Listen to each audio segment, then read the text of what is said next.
Impossible! William, that can't be done. Switch the medicine with that.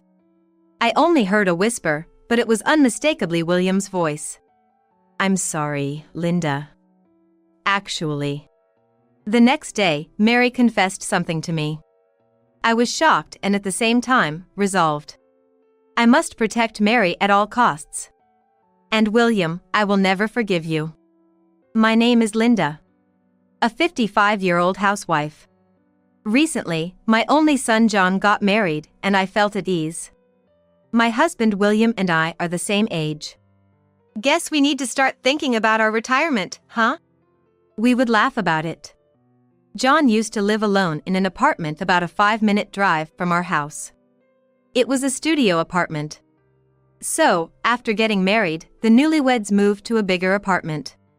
Their new place was even closer to us, just a 10-minute walk away. William and I thought, it's comforting to have John so close. But I felt a bit uneasy. Being so close to the house means we need to be careful not to overstep boundaries. I was warned by a friend before. At this age, most of my friends have become mother-in-laws just like me. And from them, I got various pieces of advice. The most shocking was about sons' wives. People have two sides. Just because she smiles in front of you doesn't mean she's happy. My friend said in a serious voice. In essence, don't be fooled by the superficial smiles of sons' wives. No one wants to doubt the smiling face of their son's wife. But my friend's words were convincing. In fact, this friend got along well with her daughter-in-law, meeting up frequently. She was like a real daughter to me. She'd often say. However, it turned out the daughter-in-law had been forcing herself to accommodate herself to her mother-in-law. One day, her pent-up frustrations exploded, and she got angry. They almost broke off their relationship, but somehow they managed to calm things down. At the end of the day, we're strangers. A proper distance is crucial. I remember the tired sigh and the lonely look on my friend's face. Mary, who married John, is a really nice girl. Always smiling and great at listening to others. Truly adorable. I wondered how such a nice girl ended up marrying John. When I visited the apartment, Mary greeted me with a smile. Furthermore, feel free to visit anytime, she said. I want to believe there's no lie in her words or smile. But taking everything she says at face value and imposing could be dangerous. To get along with a son's wife, such caution is necessary. By being cautious, we maintained a good relationship. We meet only when invited by the couple. We also refrain from contacting them unless necessary. It feels a bit lonely, but thanks to this, we've been able to get along without any issues. However, one day, when my son and his wife came to visit, they made a surprising request. Excuse me? What did you say? I asked again, and John repeated the same words. That's right, I've been assigned to work overseas, so we want Mary to stay here with you. John had been on business trips abroad before. But this was his first long-term assignment. Upon asking, it turns out the duration is at least 2 years. And it might extend beyond that. 2 years? Is it okay for a couple to be apart for so long? Wouldn't it be better for Mary to go with you? Mary has her job, and I'll be busy abroad. It's safer for her to live with you guys than alone in a foreign country. John looked to Mary for consent, and Mary nodded with a smile. Really? We don't mind, but if we can support our son and his wife, that would be wonderful. But, is this really what Mary wants? Living with us, the in-laws, might be less comfortable for her than following John abroad. If Mary's parents were around, maybe she could have relied on them, but both of Mary's parents have passed away. But why can't she just live on her own? The apartment is close, and of course, we'd be happy to help if anything happens. There's no need to live together unnecessarily. Thinking it would be better for Mary, I suggested this to the couple. But, for some reason, that won't work. Mary immediately said. Mary has some bad memories from the past, and she can't live alone.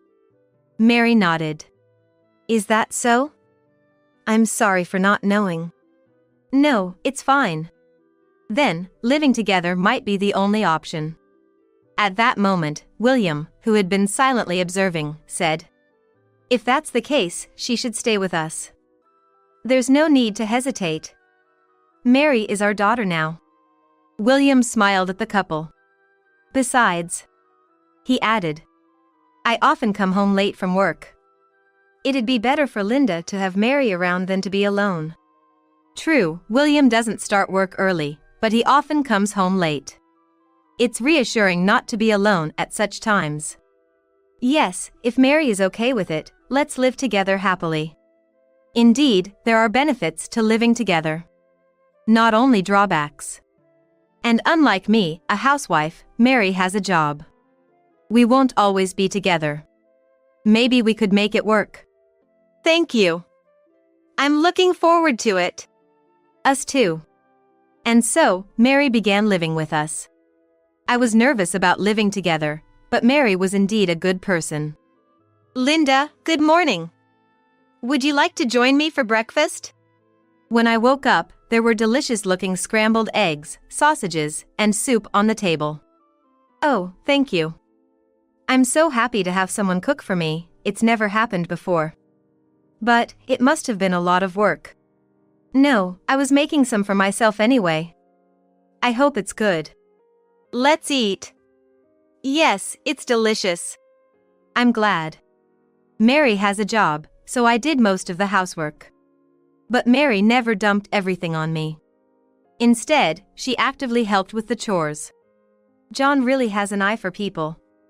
Marrying someone as wonderful as Mary, he's a lucky guy. I looked to William for confirmation. Indeed. And he smiled. Living together seemed problem-free. However, about a month into our living together, I noticed a change in Mary. She still did housework between her job duties but started to stay in her room unusually often. After meals, she'd head straight to her room and not come out until morning. Even in the morning, she used to have breakfast with us, but now she'd leave for work before we even woke up. Did I do something to make her dislike me? It's lonely. I told this to William, who returned home late. Are you thinking too much? Mary might just want some alone time. That may be true, but I feel like she's avoiding us. Living together with us. Mary has to be considerate of us every day. Maybe she's tired of it. As I pondered, William patted my shoulder. Don't be too anxious. It's bad for your health. Don't fall sick again. I had previously been hospitalized for a stroke. Remembering that, William looked worried and stroked my back. I'm fine. I'm taking my medication properly. But maybe I am overthinking it. After that, Mary avoided me even more, but I tried not to mind it. Weekdays were okay, but weekends were hard. On weekends, William would go out alone. So, I often went out with Mary. Even if we didn't go out, we chatted at home while eating snacks and spending time together. But recently, Mary would refuse even if I invited her. Moreover, she started going out every weekend. Are you going out now? I casually asked Mary as she was heading to the entrance. Mary looked puzzled and said, "This has nothing to do with you. Please leave me alone." Then Mary hurried out of the house. I understood she was rejecting me. Having been close at first, I was more shocked than I imagined. Since then, I've also started avoiding Mary somehow. Will things stay this way until John returns from abroad? Maybe it would be better for both of us to stop living together now. I wanted to talk to William, but, as luck would have it, he was not around. William had been away on a business trip for 2 weeks. The weekends were painful for me, so I tried to go out as much as possible. I didn't want to run into Mary. When I got home, I could hear Mary's voice coming from her room. It sounded like she was talking to someone.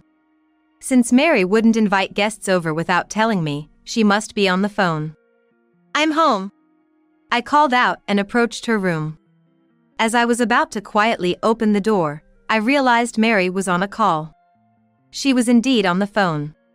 Convinced, I thought not to disturb her call and was about to leave, when Mary raised her voice. It's impossible, William. I can't do that. I definitely heard William's name. William was supposed to be on a business trip. It seemed unlikely he would contact Mary from there. Yet, I heard Mary continue. William, that's why I can't. I heard Mary say. I approached Mary's room again, trying to listen. I could hear Mary's voice, but not the person on the other end. I couldn't tell if it was William nor understand the conversation. Feeling frustrated, I couldn't leave or interrupt. I just stood there. Meanwhile, Mary seemed troubled on the phone, repeatedly saying, That's why it's impossible, she said over and over. Was William asking her for something? Maybe I should help. But she'll find out I was eavesdropping. It might worsen our already strained relationship. Yet, it's sad to think our relationship could get any worse. As I was pondering this, Mary cried out in distress. Almost simultaneously, I heard something fall. Soon after, William's low voice filled the room. Switch the medicine with that. Perhaps Mary dropped her smartphone, causing it to switch to speaker mode. Mary must have quickly picked up the phone and switched it off speaker because William's voice disappeared, and only Mary's voice was audible again. After that, I understand, Mary said, then fell silent. She must have ended the call. I took a deep breath, quietly returned to the entrance. And after composing myself, I'm home. I called out to Mary again. Ah, welcome back. Mary came out of her room, her face tense. There was no way I could question her about the phone call. Mary went back to her room with a troubled look. Who was William talking about? Most of all, the words about switching the medication with that stayed in my mind. I thought about asking Mary several times but didn't have the courage to do so. Had William and Mary been in contact without my knowledge all this time? William's tone during that moment was far from his usual demeanor. Such a commanding tone, not just towards Mary, but he wouldn't even use it with me. What if Mary was betraying me? Or, what if William was threatening Mary? I couldn't sleep that night. The next day, rubbing my sleepy eyes, I was drinking water in the kitchen when Mary woke up. Good morning, Mary. My voice was hoarse from lack of sleep. But Mary's voice sounded even less energetic. Good morning, she said, looking down, in a barely audible voice. Mary, you seem down. What's wrong? Could it be related to yesterday's phone call?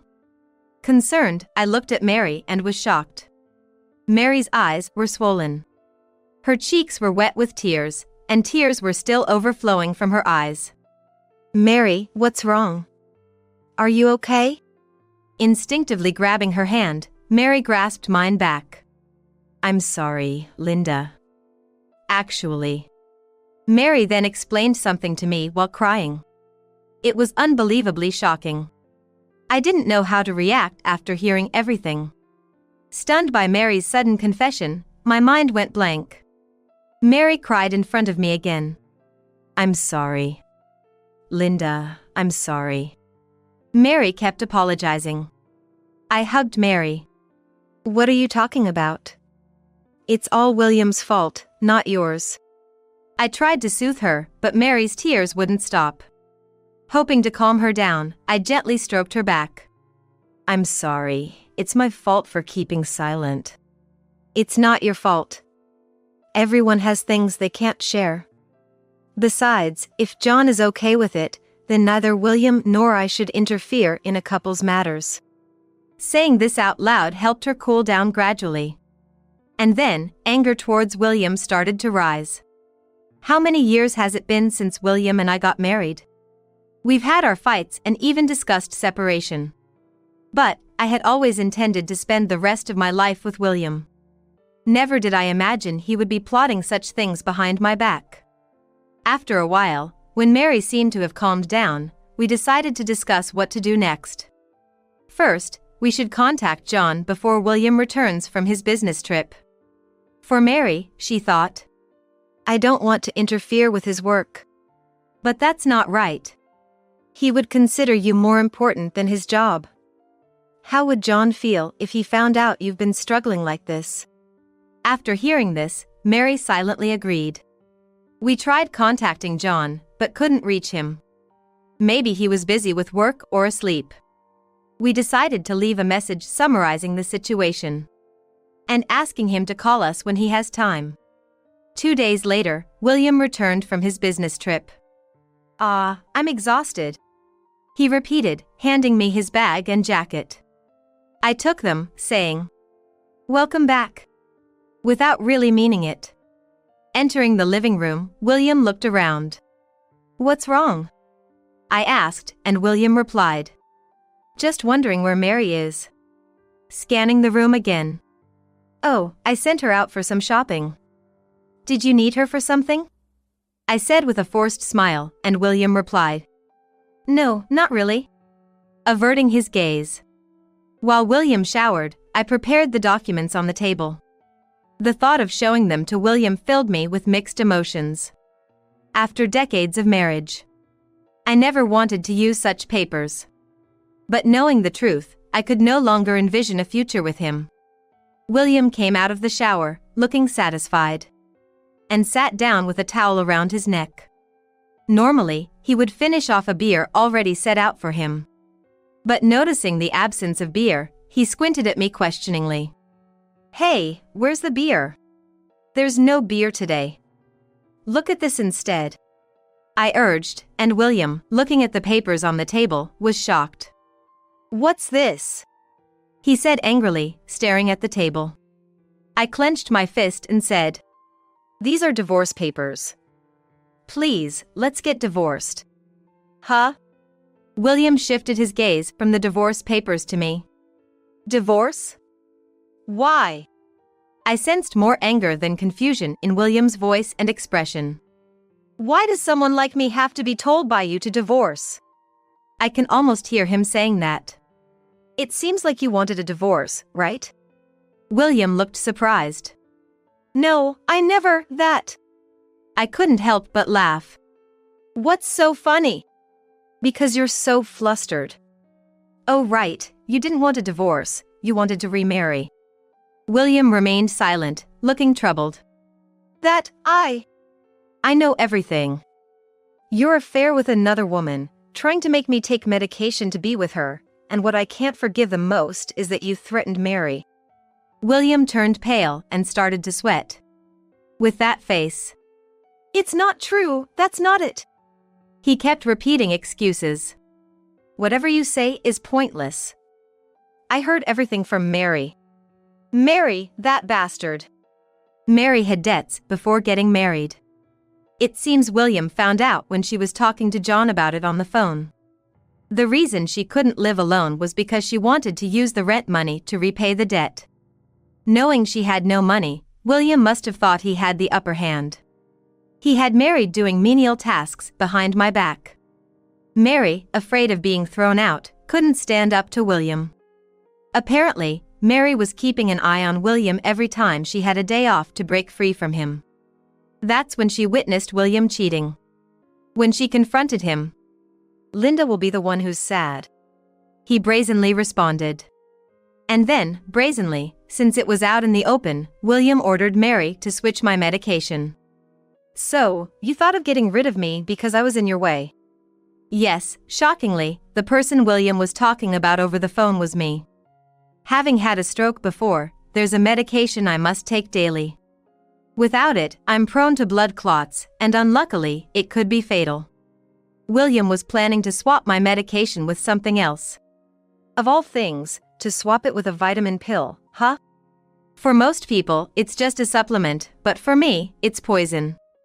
Depending on the type of vitamin, it could increase the risk of blood clots. In other words, William was after my life. Anyway, I can no longer stay with you. Please, let's get a divorce. We'll discuss the money for the divorce proceedings through a lawyer later." William looked frustrated and then turned his gaze to Mary, who returned. "Mary, how dare you do this? You know what will happen, right?" Mary showed a momentary look of fear, but when I took her hand, she glared back at William. I know. It's okay now. I have Linda. What? Getting cocky, aren't you? William seemed ready to pounce at any moment. But just then, there was a noise from the entrance, and John appeared. Are you okay? John stood in front of William, shielding Mary. John, why are you here? I got a call from Mom and rushed back from overseas. Dad, I'm disappointed. What have you done? At first, I just wanted to exploit a weakness and leave. But then, I needed money. Either way, it's despicable. I don't want to see your face anymore. Just leave. Wait. Are you okay with this, Linda? Saying such things. You're a housewife without an income. You won't be able to live. Don't worry. I'll get the money for the divorce proceedings from you. Besides, this house was inherited from my parents, so don't act so high and mighty. William was still saying something so arrogant, but I'll call the police, I said, and he left. Afterward, William and I divorced. William had been secretly supporting his mistress, and some savings had been spent. I feel like I understand why he needed money. As a substitute for the money for the divorce proceedings, I took all his remaining savings. William's life from here on is on zero savings. Relationships broken off by his son, it's going to be quite hard. Whether his mistress will stick with him through this kind of life is questionable, but I couldn't care less. John went back to work the day after everything was settled. Mary and I are still living together. I repaid Mary's debts with the money I got from William. My son and his wife wanted to repay it themselves, but considering the interest rate, it seemed wasteful. Since it was William's money anyway, I wanted to use it up quickly. The regular meals between my son's wife and I are now my greatest joy. We want to keep getting along well until John